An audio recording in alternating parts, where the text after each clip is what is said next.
తరుణ్కు ఒక న్యాయం, గౌతమ్కు ఒక న్యాయమా? ఒక వర్గం చేస్తే పెద్ద ఎత్తున నిరసనలు, ధర్నాలు. ప్రభుత్వమే దిగొచ్చి రాత్రికి రాత్రే ఇళ్లను సైతం నేలమట్టం చేసింది. అదే ఇంకో వర్గం చేస్తే కనీసం పట్టించుకొని పరిస్థితి. న్యాయం విషయంలో కూడా కులమతాల భేదాలేంటి అంటూ కామెంట్స్. తరుణ్, గౌతమ్లు ఎలా చంపబడ్డారు, ఎందుకు చంపబడ్డారు? Watch this video.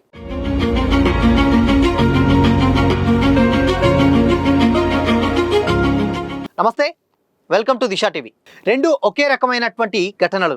ఇద్దరి మరణాలకు కారణం కూడా ఒకటే. కానీ ఒకరికి న్యాయం జరిగితే మరొకరికి మాత్రం అన్యాయం జరిగింది. దేశంలో అసమానతలు ఎలా ఉన్నాయో చెప్పేందుకు ఈ రెండు ఘటనలు నిదర్శనం అనే చర్చ ఇప్పుడు పెద్ద ఎత్తున జరుగుతుంది. ఇంతకీ ఆ రెండు ఘటనలు ఏంటి? ఒకరికి న్యాయం, మరొకరికి అన్యాయం ఎందుకు జరిగింది అనేది తెలుసుకుందాం. ఢిల్లీలో హోలీ పండుగ రోజు మార్చి 4వ తేదీన 26 ఏళ్ల తరుణ్ అనేటువంటి యువకుడిని ఓ వర్గానికి చెందిన వాళ్ళు అతి దారుణంగా కొట్టి చంపేశారు. తరుణ్ డిజిటల్ మార్కెటింగ్ కోర్స్ చేస్తున్నటువంటి యువకుడు. మరికొద్ది రోజుల్లో చదువు పూర్తి చేసుకొని కుటుంబాన్ని పోషించాలని కలలు కనేవాడని కుటుంబ సభ్యులు, బంధువులు చెబుతున్నారు. అలాంటి యువకుడిని కొట్టి చంపిన ఘటన ఇప్పుడు దేశవ్యాప్తంగా సంచలనంగా మారింది. ఉత్తమ్ నగర్లోని జేజే కాలనీలో నివాసం ఉండే తరుణ్ హోలీ సందర్భంగా కుటుంబ సభ్యులతో కలిసి హోలీ ఆడాడు. ఈ క్రమంలోనే తరుణ్ కుటుంబంలోని ఓ చిన్నారి పొరపాటున రంగు నీళ్లు కలిపినటువంటి బెలూన్ను విసిరింది. అది పొరపాటున మరో వర్గానికి చెందినటువంటి మహిళపై పడింది. అంతే, తరుణ్ కుటుంబ సభ్యులు, ఆ మహిళ కుటుంబ సభ్యుల మధ్య వాగ్వాదం మొదలైంది. బెలూన్ పొరపాటున విసిరినందుకు తరుణ్తో పాటు అతడి కుటుంబ సభ్యులు కూడా మహిళకు క్షమాపణలు చెప్పారు. అయినప్పటికీ మహిళ కుటుంబ సభ్యులు వినకుండా తరుణ్ ఫ్యామిలీతో గొడవ పెద్దదిగా చేశారు. ఈ గొడవ జరిగిన రోజే తరుణ్పై దాడి చేయాలని పథకం సైతం రచించారు. రాత్రి 11 గంటల సమయంలో తరుణ్ ఇంటికి వెళ్తుండగా కాపు కాచి మరీ 20 నుండి 30 మంది వ్యక్తులు ఒక్కసారిగా దాడి చేశారు. తరుణ్ను కాపాడేందుకు అతడి తండ్రి రాగా ఆయనపై సైతం దాడి చేశారు. 20-30 మంది కలిసి ఒకేసారి దాడి చేయడంతో తరుణ్కు తీవ్రంగా గాయాలయ్యాయి. రక్తపు మడుగులో ఉన్నటువంటి అతన్ని హాస్పిటల్కి తరలించగా చికిత్స పొందుతూ మరణించాడు. ఈ ఘటన దేశవ్యాప్తంగా సంచలనంగా మారింది. సోషల్ మీడియాలో సైతం తరుణ్పై దాడికి సంబంధించినటువంటి వీడియోలు, తరుణ్ ఫోటోలు వైరల్ అయ్యాయి. నిందితులను కఠినంగా శిక్షించాలనేటువంటి డిమాండ్లు సైతం వినిపించాయి.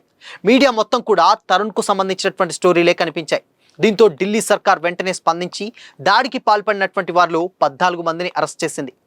దాడి చేసిన వారిలో 3 మహిళలు, 2 మైనర్లు సైతం ఉన్నట్లు పోలీసులు తెలిపారు.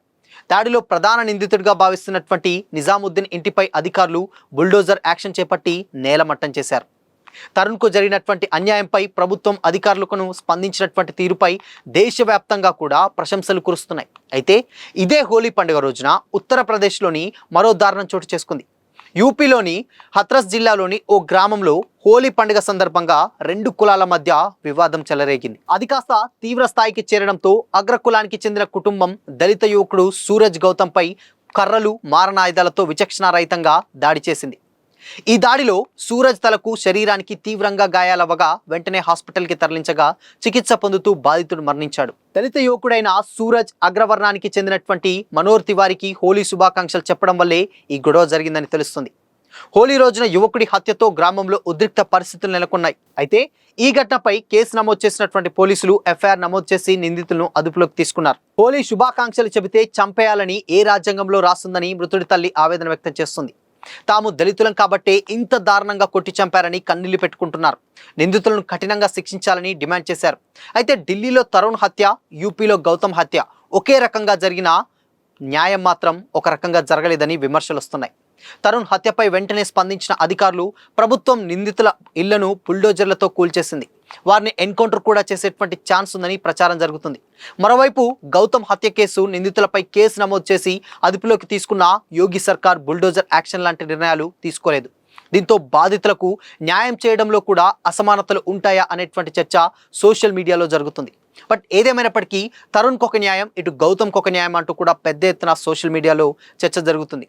ఇన్ కేస్ అక్కడన్నా ఒకవేళ వాటర్ పోసినందుకు ఆ ఇష్యూ జరిగిందేమో, కానీ ఇక్కడ మాత్రం జస్ట్ శుభాకాంక్షలు తెలిపినంత మాత్రాన ఎందుకంత తక్కువ చూపుతోటి గొడవకు దిగాల్సినటువంటి పరిస్థితి వచ్చింది?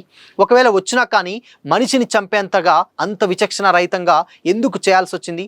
ఒకవేళ చేసినా కానీ ఇన్ కేస్ ఒకవేళ ఇప్పుడు చేస్తున్నప్పుడు ఢిల్లీలో ఉన్నటువంటి ఒక ఇన్సిడెంట్ జరిగింది, ఇక్కడ యూపీలో ఒకటి, 2 కూడా వేర్వేరు ప్లేస్లో జరిగినా కానీ ఇన్సిడెంట్ మాత్రం సేమ్. అక్కడ ఒక మతాల పరమైనటువంటి సిచ్యువేషన్, ఇక్కడ కులాల పరమైనటువంటి సిచ్యువేషన్. సో ఇక్కడ ఒకరికి ఒక న్యాయం ఒక తీరుగా, ఇంకొకరికి ఒక న్యాయం ఒక తీరుగా ఉంటుందా అంటూ కూడా చాలా మంది అయితే సోషల్ మీడియాలో కమెంట్ చేస్తున్నారు. స్టిల్ ఇప్పటి వరకు కూడా ఎందుకు గౌతమ్కి న్యాయం జరగలేదు అని కూడా చాలా పెద్ద ఎత్తున సోషల్ మీడియాలో అయితే వైరల్ అవుతుంది. ఇన్ఫ్యాక్ట్ అక్కడ జరిగినటువంటి ఇన్సిడెంట్ ఇన్కేస్ ఇక్కడ పెద్ద ఎత్తున దారి తీయడానికి కారణం కూడా జస్ట్ మాట్లాడినందుకే అని కూడా, ఈ మాటలు మాట్లాడడం కూడా తప్పేనా? హోలీ శుభాకాంక్షలు చెప్పడమే ఒక పెద్ద శాపంగా మారిందంటూ కూడా ఆ తల్లి మనోవేదనను సోషల్ మీడియాలో చాలా మంది షేర్ చేస్తున్నారు. బట్ ఇంతవరకు కూడా ఆ ఇన్సిడెంట్కి న్యాయం జరగలేదు. ఇక్కడ మాత్రం న్యాయం జరిగింది. ఎందుకు ఇలా అంటే న్యాయాల విషయంలో కూడా ఇలాంటి అసమానతలు ఇంకా ఎన్ని రోజులు అంటూ కూడా పెద్ద ఎత్తున చర్చ జరుగుతుంది. 2026లో అంటే 2026 జనరేషన్స్లో ఉన్నాం. ఇప్పటికీ కూడా కులాలు మతాలు అంటూ కూడా కొట్టుకోవడం ఎంతవరకు కరెక్ట్ అంటూ కూడా పెద్ద ఎత్తున ఒక చర్చ అయితే జరుగుతుంది. సో మరి ఈ రెండు ఇన్సిడెంట్స్ సేమ్ అయినప్పటికీ కూడా ఒకరికి న్యాయం జరిగింది, మరొకరికి న్యాయం జరగలేదు. సో మరి ఈ ఇన్సిడెంట్స్ పై మీ ఒపీనియన్ ఏంటి? కామెంట్ చేసి చెప్పండి.